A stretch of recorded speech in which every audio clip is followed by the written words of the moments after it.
नमस्कार दोस्तों, कैसे हैं आप सभी का स्वागत है आपके अपने चैनल राजीव कॉम्पिटिटिव क्लासेस में। दोस्तों, आज का वीडियो आप लोगों के लिए काफी ज्यादा महत्वपूर्ण होने वाला है, इसलिए शुरुआत में ही कह देना चाहता हूं, वीडियो को आप लोग एंड तक देखिएगा और इस वीडियो को ज्यादा से ज्यादा शेयर कीजिएगा। सबसे पहले शिक्षा विभाग से नया नोटिस जारी किया गया है शिक्षा विभाग के द्वारा। अब ये नोटिस में क्या कहा गया है, सबसे इम्पोर्टेंट आप लोगों के लिए है कि 1 मई से आप लोगों का बदल जाएगा विद्यालय निरीक्षण का प्रक्रिया या फिर तरीका। जो भी आप लोगों का प्रक्रिया था, तरीका था, जिस प्रकार से पहले निरीक्षण किया जाता था, वो 1 मई से आप लोगों का बदल जाएगा। यानी आज आप लोगों का 28 तारीख हो चुका है, 29, 30, उसके बाद फिर आज आप लोगों का 29 तारीख हो चुका है, फिर 30 तारीख के बाद आप लोगों का हो जाएगा 1 मई से विद्यालय निरीक्षण का प्रक्रिया अलग।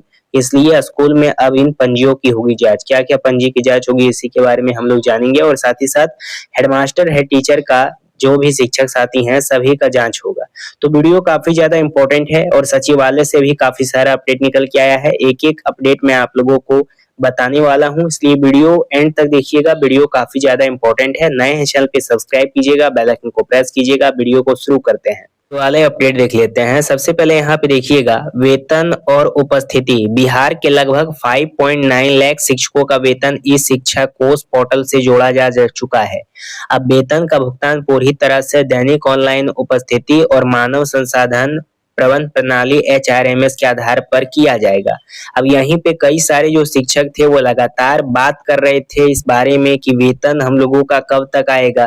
अभी तक बिहार में 5.9 लाख शिक्षक हैं और आप लोगों का जो मूल वेतन है ना, ये काफी जल्दी होगा। जैसा कि अगर आप पुराने सब्सक्राइबर होंगे तो आप लोगों को पता ही होगा, रोज वीडियो बना करके आप लोगों को बताया जा रहा है।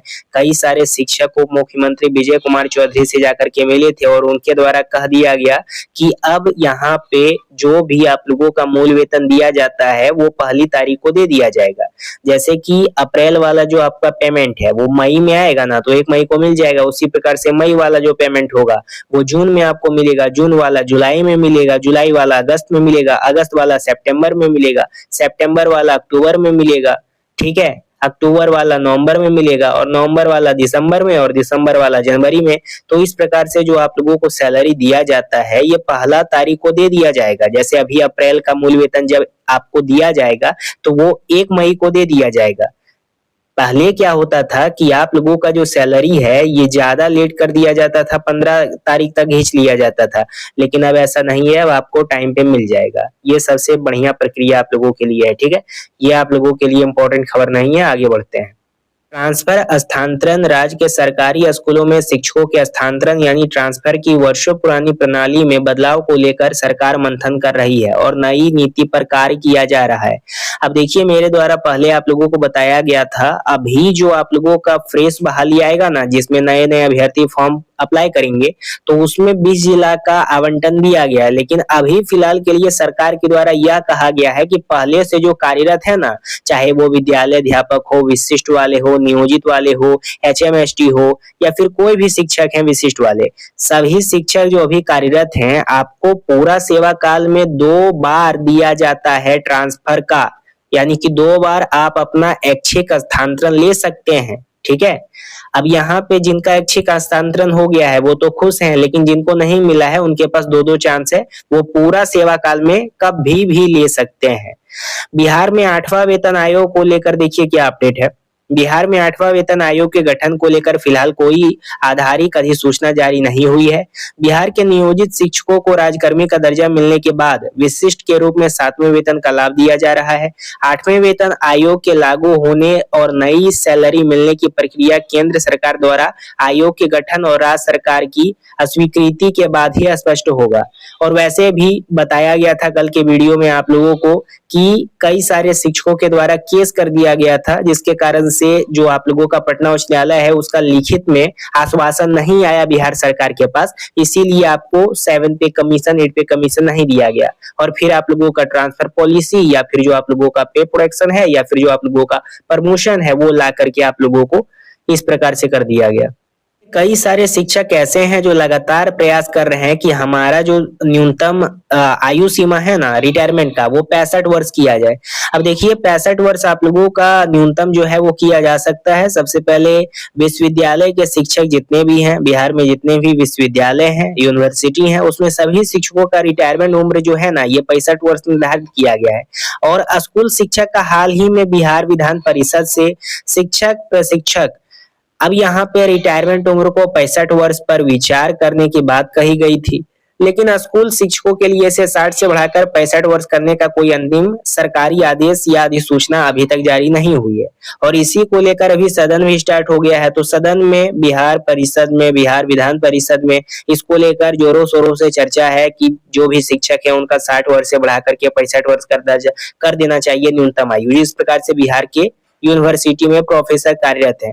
अब यहाँ पे कल परसों बैट का एग्जामिनेशन होगा, तो बैट वाले जो 55 साल के होंगे वो अप्लाई करेंगे, तो क्या 5 साल का नौकरी करके वो छोड़ देंगे? नहीं ना, तो उन लोगों का 65 वर्ष है, यानी 10 साल का नौकरी कर सकते हैं। उसी प्रकार से शिक्षक का भी जो आयु सीमा है ये 60 से 65 वर्ष बढ़ाने का मांग जो है वो जोरों शोरों से पकड़ा है, और जल्द ही इस पे कुछ निर्णय आप लोगों का आ सकता है। देखिए सबसे इम्पोर्टेंट, आप लोगों का विद्यालय का निरीक्षण किस प्रकार से होता है? बिहार में शिक्षा व्यवस्था और शिक्षक गुणवत्ता के सुधार के लिए शिक्षा विभाग ने सरकारी स्कूलों के निरीक्षण की एक कड़ी निगरानी प्रणाली लागू की है। इसके तहत अधिकारियों जो भी हैं यानी डीईओ या बीईओ, ये सभी को प्रतिदिन या प्रति माह एक निश्चित संख्या में स्कूलों का औचक निरीक्षण करना अनिवार्य किया गया है।